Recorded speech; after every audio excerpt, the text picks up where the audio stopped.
Hello दोस्तों, आशा करता हूँ कि आप सभी अच्छे हो। मैं आपका दोस्त Sumit Punjabi and company secretary by profession, advocate by profession, currently working in the government company. So today I'm going to discuss about how to write the CS exam. Trust me, this video is very helpful for you guys.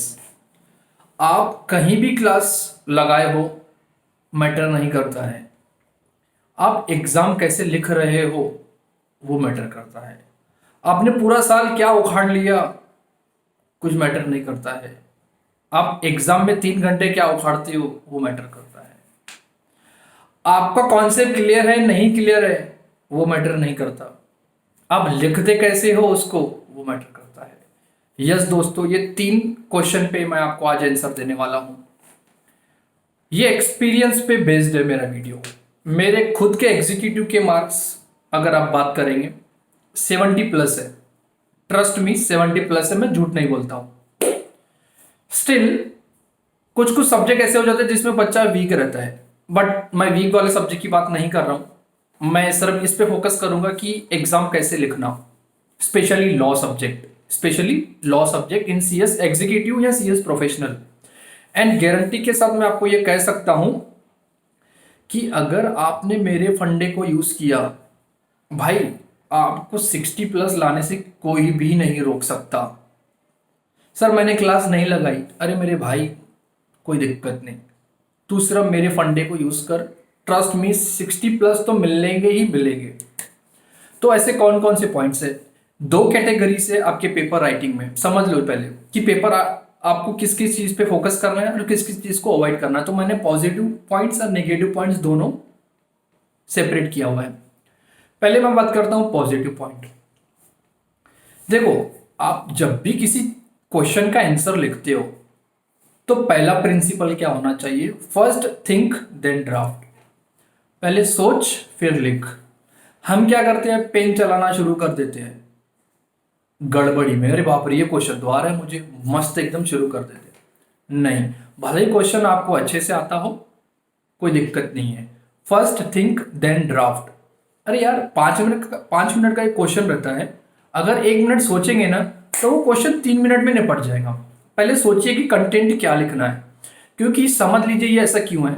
जब आपका paper check किया जाता है ICSI की faculty द्वारा, तो वो आपके 3-4 लाइन स्टार्टिंग के ही देख के समझ जाता है कि बंदे ने फेंक के लिखा है या मन से लिखा है। अगर आपने सोच समझ के पहले लिखा तो आपके 3 लाइन जो स्टार्टिंग की होती है आंसर की, वो ही आपकी मार्किंग डिसाइड कर देगी उस पर्टिकुलर क्वेश्चन के लिए। तो इसलिए कौन सा principle? First think then draft. Trust me, ये फंडा काफी इंपॉर्टेंट है। अगर आप इसको एज अ लाइटली ले रहे हो तो कुछ नहीं होने वाला है, क्योंकि बंदा सामने वाला पहले स्टार्टिंग आपने किस वे में लिखा है पेपर उस पर फोकस करता है। वो अंदर से नहीं पढ़ेगा डिटेल में, वो ऊपर ऊपर से 4 लाइन पढ़ेगा फिर आपको मार्किंग दे देगा। अगर आपने 4 लाइन सोच समझ के लिखी है कि मैं क्या लिखूं, तो कोई दिक्कत नहीं, आपको अच्छी मार्क्स मिल सकती है। ये पहला प्रिंसिपल है मेरा। Second, neat and clean writing होनी चाहिए। एकदम नीट और क्लीन, कट्टाकट्टी नहीं होनी चाहिए। भैया मैं काट रहा हूं लिख रहा हूं, ये पगलपंती मत कीजिएगा, अवॉइड कीजिए। इसलिए मैं बोल रहा हूं पहले सोचो फिर लिखो। अगर आप ये फंडा यूज करेंगे ना तो आपकी कट्टाकट्टी का काम हट जाएगा। ये सेकंड पॉइंट है।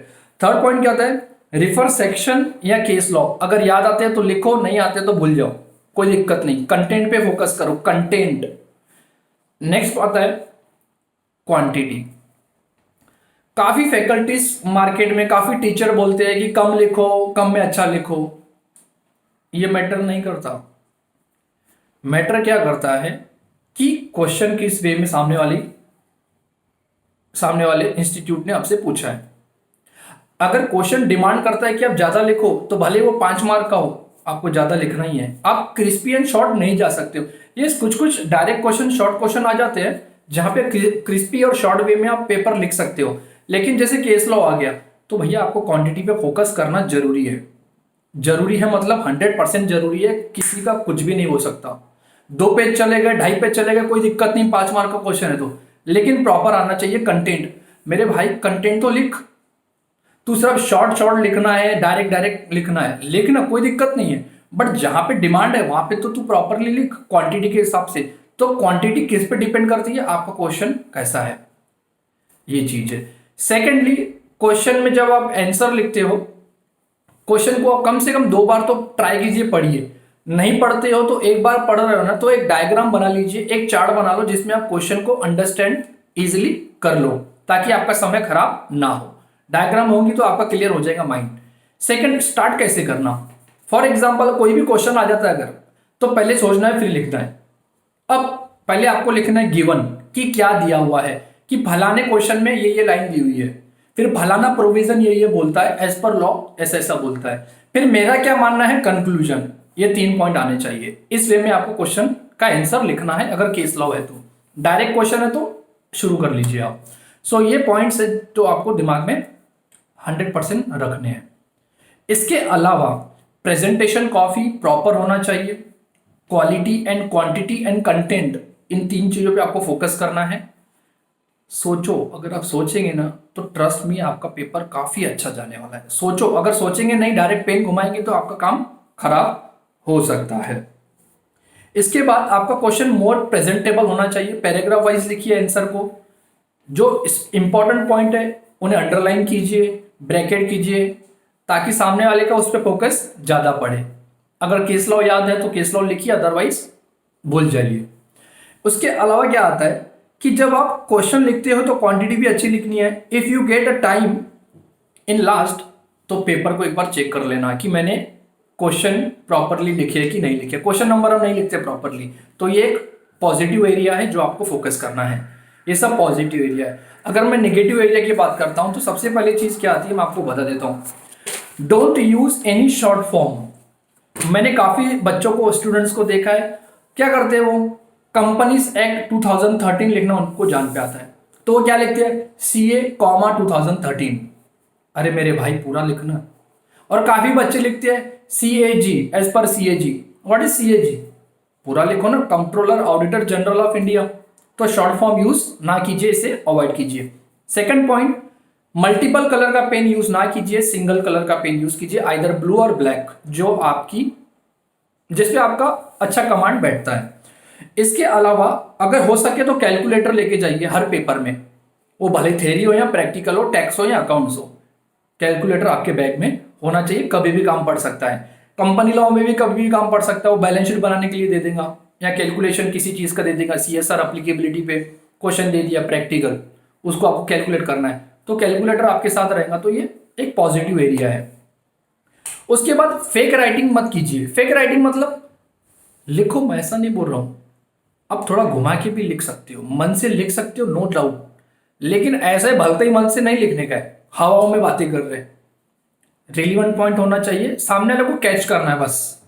देखो, आपकी लैंग्वेज, आपकी राइटिंग जितनी अच्छी होंगी, सामने वाले जो फैकल्टी है, जो आपका पेपर चेक कर रहा है, एग्जामाइनर है, उसे काफी कंफर्ट फील होगा, तो आपको अच्छी मार्क्स वो अवॉर्ड कर सकता है। सबको सबसे ज्यादा आपको यही सोचना है कि सामने वाले को कंफर्ट फील करवाना है, और सामने वाले को कन्वे करना है कि यस, आपका कॉन्सेप्ट उस क्वेश्चन को लेके एकदम सटीक है, एकदम क्लियर है। ये काफी इंपॉर्टेंट चीज है जो बच्चे भूल जाते हैं, और ये बातें कोई इंस्टीट्यूट, कोई क्लासेस नहीं बताता है, टीचर लोग भी नहीं बताते, वो सिर्फ आपकी कोचिंग लेके आपको भूल जाते हैं। बट बच्चा यहीं गिरता है साला, 2 attempt, 4 attempt, 5 attempt, finally CS छोड़ दिया। सर क्यों? नहीं पढ़ रहा, नहीं जम पा रहा, हमसे ना हो पाएगा। अरे भैया, सबसे होता है।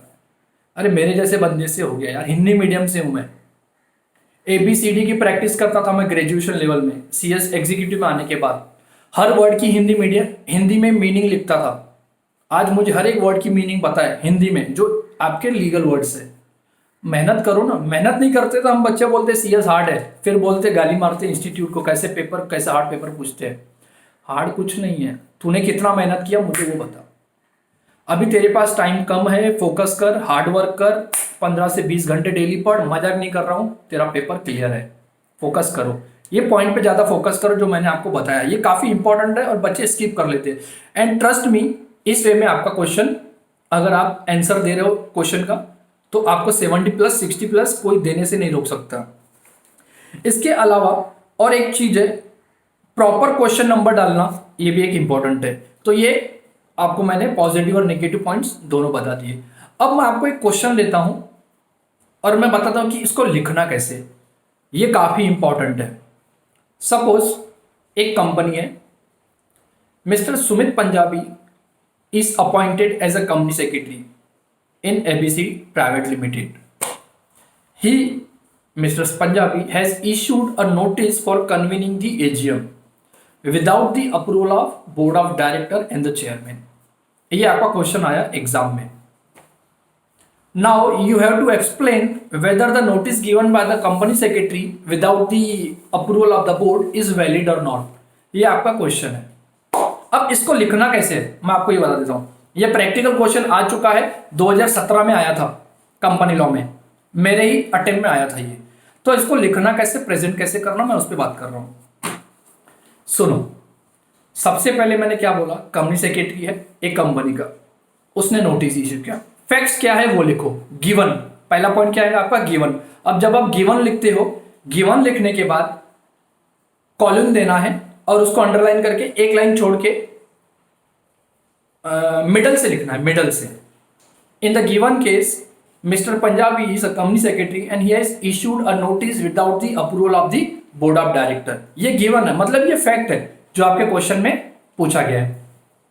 ठीक है. उसके बाद as per the provision of company law, by virtue of the provision of the company law और by section 96 of the companies act, जो भी आपको समझ में आता है यूज कीजिए different word.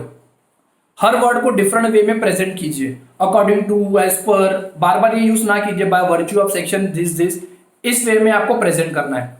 Yes, as per the provision of companies act.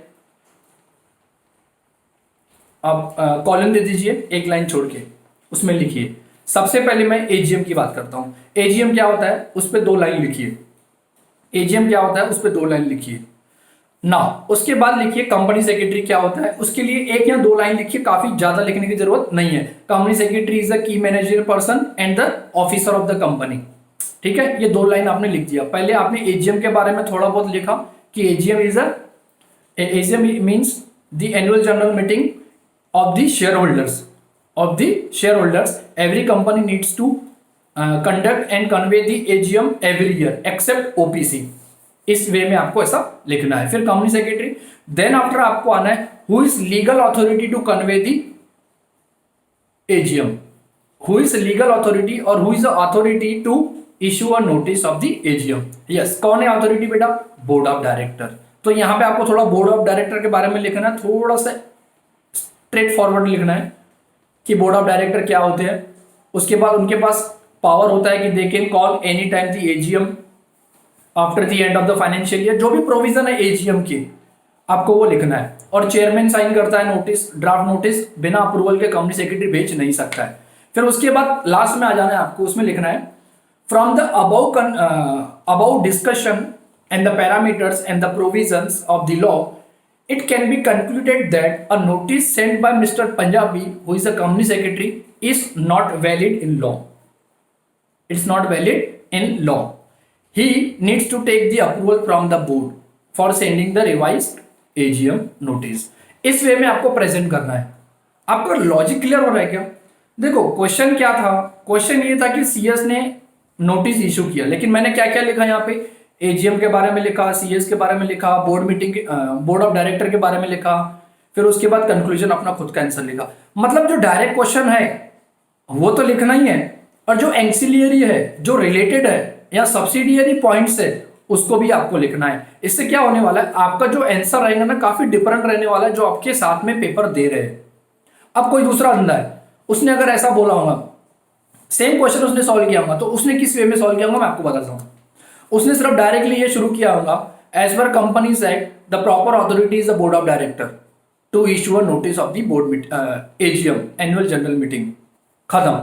उसने वहां 4-5 लाइन में खत्म कर दिया होगा. लेकिन आपने क्या किया, क्वांटिटी को एक्सपांड किया और अपना नॉलेज सामने वाले को बताया कि मुझे ये भी पता है, मुझे एजीएम के बारे में पता है, मुझे बोर्ड ऑफ डायरेक्टर के बारे में पता है, मुझे कंपनी सेक्रेटरी के बारे में पता है. इससे क्या होगा, जब उसका पेपर चेक करेगा एग्जामाइनर, तो उससे हो सकता है 5 में से 2 दे, लेकिन आपको 5 में से 4 तो डेफिनेटली देगा, क्योंकि आपने एलोबरेट किया है.